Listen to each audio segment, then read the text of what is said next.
Hello friends, welcome to my channel. और monthly सामान जो हम मंगाते हैं वो 20 तारीख से 20-25 के बीच में मंगा लेते हैं, ताकि मतलब ऑर्डर करें और तुरंत ही आ जाए। तो आधा सामान आ गया है, आधा भी दोपहर तक आएगा। तो इस तरह से आधा सामान आ गया है, पूरा सामान आ जाएगा दोपहर तक। फिर सारा सामान जो जो खाली हो गया है वो उनको डब्बों में डालूंगी, और जो खाली नहीं हुआ है अभी तक बचा हुआ है तो एक मैंने डब्बा बना के रखा है उसके लिए, कि जो सारा सामान है फिर उसके अंदर रखते, और फिर जैसे ही खाली होता जाता है उसको फिर उस दूसरे डब्बे में ले लेते। ज़्यादा हमें मंथली ग्रॉसरी नहीं लगती, ज़्यादा सामान नहीं मंगाना पड़ता, क्योंकि जीरा और राई तक अब लोग एक साल का एक साथ में ले लेते हैं। तो इसीलिए नहीं, मसाले, हल्दी, लाल मिर्च पाउडर, धनिया पाउडर, ये सारे, गेहूँ, चावल, ये पूरा एक साल का हम लेते हैं। इसीलिए ये सारा सामान जो है हम हर महीने नहीं मंगाते हैं। और महीने में जो वो नाश्ते में जो लगता है वो, और छोटी छोटी चीज़ें जो बच्चों के लिए होती है वो, इसी तरह का सामान हम लोग मंगाते हैं। तो बहुत ज़्यादा सामान नहीं मंगाते, दालें हैं इस तरह से, और ऐसा कुछ सामान मंगाते हैं। बस अभी मेरे आई ड्रॉप्स आँख में चल रहे हैं, 10 दिन तक डालने हैं इसको। 10 दिन तक फिर बंद करना है, 10 दिन हो जाएंगे उसके बाद नहीं डालना है, तो 10 दिन तक डालने पड़ेंगे।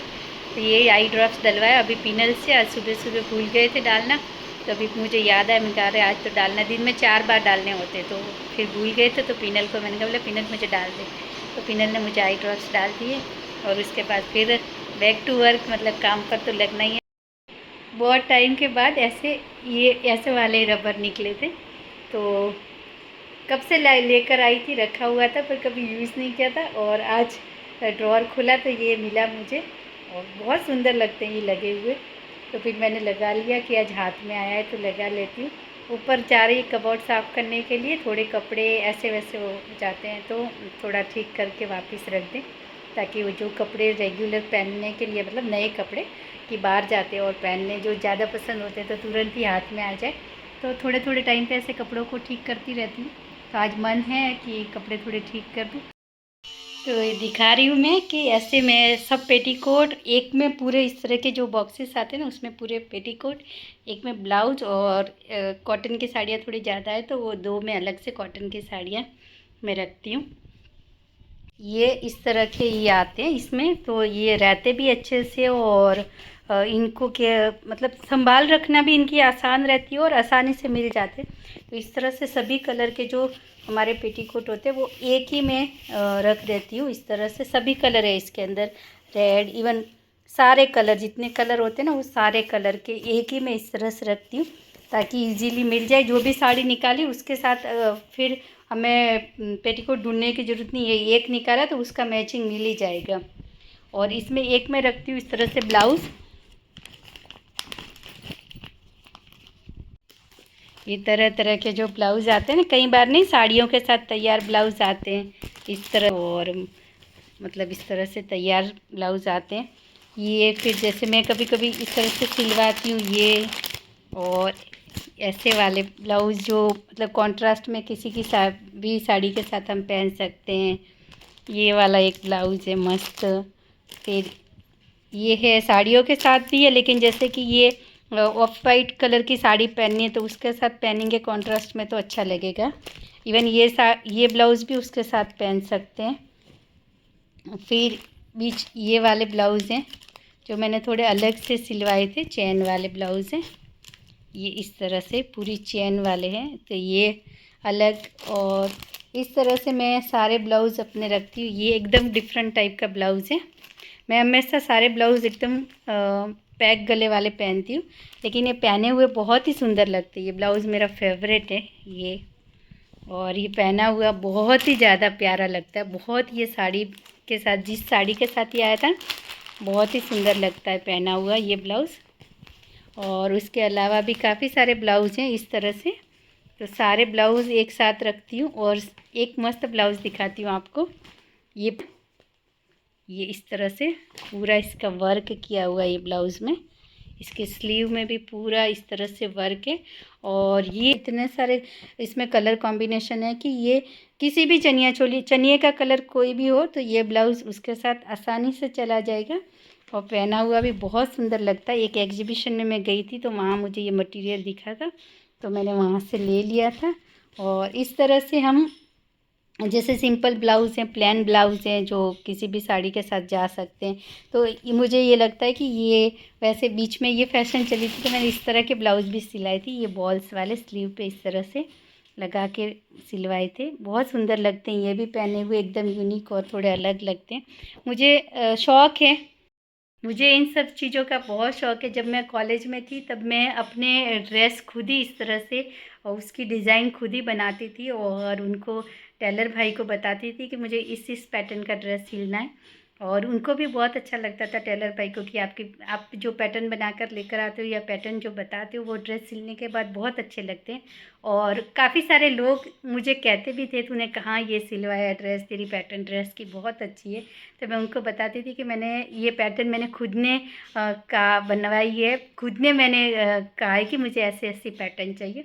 तो ये इन सब चीज़ों का शौक़ मुझे पहले से है, तो मैं ये सब चीज़ें करती हूँ, मुझे बहुत अच्छा लगता है। तो अब जैसे कि ये सारी मैं अभी कॉटन की साड़ियाँ बताऊँगी, तो इनके साथ अभी कभी भी मुझे जैसे कोई भी साड़ी पहननी है ना, तो आसानी से मतलब तुरंत ही ब्लाउज़ और पेटीकोट ढूँढने की ज़रूरत नहीं। कई बार ऐसे नहीं कि साड़ी के साथ रखते तो गूंचे हो जाती है और आजकल कॉन्ट्रास्ट की फैशन चल रही है, तो फिर हम ऐसे सोच में पड़ जाते हैं, अरे कहाँ इसका होगा, तो दूसरी साड़ियाँ भी बिखेरनी पड़ती है, उसमें से ब्लाउज़ निकालो या पेटीकोट निकालो। तो ये एक ईज़ी रास्ता है। ये इस तरह की कॉटन की साड़ियाँ हैं। ये अंदर का भाग है इसका, बहुत ही सुंदर है, ये पहनने के बाद बहुत सुंदर लगती है। फिर ये एक ब्लू कलर की साड़ी है और एक ये वाली साड़ी है, ये भी बहुत सुंदर लगती है पहनी हुई। तो ये वाली साड़ी है, ये मैंने मंगवाई थी। हमारे पास गीता दी रहने आए थे, वो केरल से थे, तो वो जब जा रहे थे तो उन्होंने कहा था कि वो अपने वहाँ जा रहे थे, तो फिर हमको वहाँ से वो लेकर आए थे मेरे लिए ये साड़ी। और ये हमारा सबका फेवरेट होगा ये साड़ी, पटोला साड़ी है ये, पटोला प्रिंट की। और बाकी सारी कॉटन की साड़ियाँ ज़्यादा है मेरे पास। ये एक येलो कलर की है, फिर ये है, फिर नीचे ये शिफॉन टाइप की है थोड़ी, और ये भी कॉटन की साड़ी है। फिर मतलब सारे कलर, वो एक ब्लैक कलर तो होना है, साड़ी ब्लैक कलर की भी होनी चाहिए, तो ब्लैक कलर की साड़ी है। फिर ये वाली है, ये भी बहुत मस्त है, इसमें पेच वर्क किया हुआ है इस साड़ी के अंदर, और ये साड़ी भी पहनने के बाद बहुत ही सुंदर लगती है। उसके बाद ये है, और ये ऊपर से ऐसी है लेकिन अंदर से ये साड़ी पूरी लहरिया है और बहुत सुंदर लगती है ये साड़ी भी पहनने के बाद।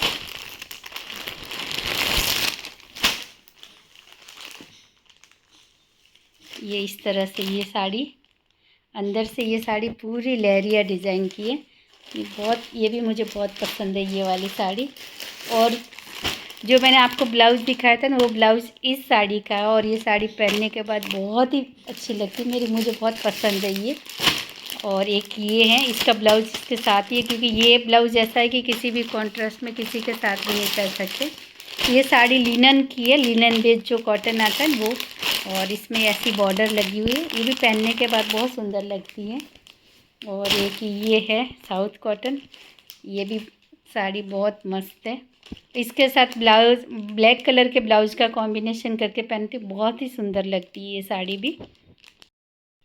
तो बस आज ये सब ठीक करने थे, क्योंकि जैसे कई साड़ियों में अभी ब्लाउज़ रखे हुए हैं, तो वो वापस ब्लाउज़ वाला मेरा बॉक्स है उसके अंदर ही रखूँगी। काफ़ी टाइम से जैसे बीच में मैं पहनती हूँ ना, तो तुरंत पहनने के बाद ऐसे ही नहीं रख लेती, उसको वॉश करके या फिर जो ड्राई क्लीन वाली है ड्राई क्लीन करा के प्रेस, ड्राई क्लीन में जाएगी तो प्रेस होके आएगी, लेकिन अगर घर पे ही वॉश की है तो मस्त उसको प्रेस करा के वापस अच्छे से मुझे रखना पसंद है। अपने कपड़े जैसे वैसे पड़े रहे तो मुझे अच्छा नहीं लगता है। काफ़ी दिनों के बाद बना रही हूँ पालक खिचड़ी, हम लोगों को बहुत पसंद है पालक खिचड़ी नारियल पानी डाल के। तो मस्त आज पालक मिल गई थी तो उनका ले लेती हूँ। वैसे तब तक कुछ सोचा नहीं था कि क्या बनाऊँगी डिनर में, लेकिन अच्छी एकदम फ्रेश पालक मिल गई, एकदम मस्त, एकदम पालक एकदम अच्छी सी मिल गई। और फिर इसीलिए पालक मिल गई तो मैंने फिर नारियल भी वहाँ मिल रहा था तो ले लिया। बनाऊँगी पालक खिचड़ी। बैठी थी, अभी टाइम है डिनर के लिए, तो खिचड़ी गरम गरम ही अच्छी लगती है। और जो करेले थे वो भी काट के रख लिए इस तरह से बीच में से। ये जो करेला है ना, ऐसे काटा है, इस तरह से। और इसके अंदर अब जो सुबह मसाला बनाऊंगी ना वो भरूंगी। और पहले तो इनको नमक लगा के रखूँगी, उसके बाद थोड़े हल्के से 5 मिनट के लिए बॉईल करूँगी और उसके बाद मसाला भर के इसके अंदर, और मसाला भरने के बाद इसको सरसों के तेल में बनाऊँगी। कुकर में ही बनानी है खिचड़ी को। तो बन गई ये खिचड़ी तो तेल निकालूँगी। और ये अदरक, हरी मिर्च की, लहसुन की पेस्ट भी पीस के रख दी है, और पालक को भी। और पालक को पता है ऐसे उसका कलर चेंज ना होना, तो ये 2-4 मतलब 5-6 ड्रॉप्स नींबू के डाल के फिर पालक को क्रश करेंगे ना, तो उसका कलर चेंज नहीं होगा पालक का। पालक की जो प्यूरी है ना वो एकदम ग्रीन ग्रीन रहेगी। ऐसे ही सिंपल ढंग से ही बनती है पालक की खिचड़ी। तो बनाना स्टार्ट कर दिया मैंने। पहले तेल लिया, इसमें जीरा डाला है, और जीरा डालने के बाद प्याज थोड़ी देर भून लूँगी, कलर चेंज हो जाएगा थोड़ा सा, जैसे आधी मिनट जितना। फिर इसके अंदर डलेगी अदरक, हरी मिर्च और लहसुन की पेस्ट। एकदम ये थोड़ी एकदम स्पाइसी हो ना तो अच्छी लगती है। तो मैं इसके अंदर 2 चम्मच डाल दूँ। लाल मिर्च पाउडर इसमें ज़्यादा नहीं डालते, इसीलिए ये इतनी सारी भर के मैंने डाली। इससे मिक्स करनी है, क्योंकि ये पालक खिचड़ी है तो इसका कलर ग्रीन आना चाहिए। तो इसमें ज़्यादा हल्दी और लाल मिर्च और ये सब बिल्कुल थोड़ा सा ही डालना है। अच्छे से ये पकाऊंगी। और ये खिचड़ी ऐसे सादी सिंपल बनाइए, ये इस तरह से मूंग दाल डाल के बस, और नमक, और कुछ भी नहीं डाला इसके अंदर। ये डाला टमाटर। सारी चीज़ें एकदम सॉफ्ट हो जाएगी तब तक इसको ढक कर रखूँगी। इसका कलर एकदम मस्त आ गया। इसमें पालक की जो प्यूरी बनाई थी वो भी डाल दिए, और नारियल पानी भी डाल दिया। और जो अब ये खिचड़ी है इसके अंदर डाल दूँगी और अच्छे से कर दूँगी मिक्स। फिर 5 मिनट जितना रहने देंगे ढक के, और उसके बाद पालक खिचड़ी हो जाएगी तैयार। एकदम मस्त पालक खिचड़ी बनकर हो गई है तैयार। और इसको अब घी डाल के खाए ना बहुत टेस्टी लगती है। रखूँगी इसको ढककर 5 मिनट के लिए।